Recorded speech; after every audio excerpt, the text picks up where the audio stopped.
Gun violence in the USA is still present. Sandy Hook families are one of the victims and cannot forget the Black 14th December 2012 incident when 26 people were shot and killed in the Sandy Hook Elementary School in Connecticut. The gun manufacturer company Remington will pay $73 million to settle the claims of the families who had sued it in 2015, saying they should have never sold such a dangerous weapon to the public. The manufacturer agreed in the settlement to allow the families to release thousands of documents they obtained during the lawsuit, including ones showing how it marketed the weapon.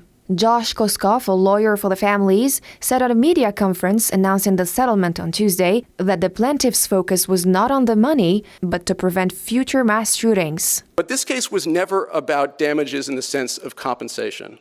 It was about damages in the sense of forcing change. It was about damages in the sense of realizing the goals of these families to do whatever they can to help prevent the next Sandy Hook. Nicole Hockley, the co-founder and CEO of Sandy Hook Promise Foundation, lost her 6-year-old son, Dylan, in the tragedy. Nothing will bring Dylan back. The closest I get to him now is by kissing his urn every night, telling him I love him and I miss him. But I made him a promise, and I'll keep working to deliver that promise for the rest of my life.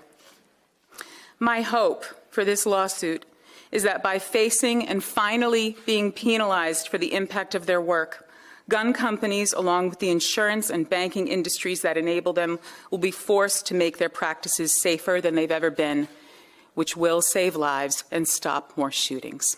The civil court case focused on how the firearm used by the Newtown shooter was sold, claiming it targeted younger at-risk males in marketing and product placement in violent video games. Adam Lanza used a rifle by Remington, legally owned by his mother, and killed her with it, then took it to school where he fired 154 rounds in 5 minutes before killing himself with a handgun. Sandy Hook was the country's 4th deadliest mass shooting. According to the Gun Violence Archive, which analyzes the data, it is part of an epidemic of gun violence and suicides in the U.S., which claimed about 45,000 lives in 2021.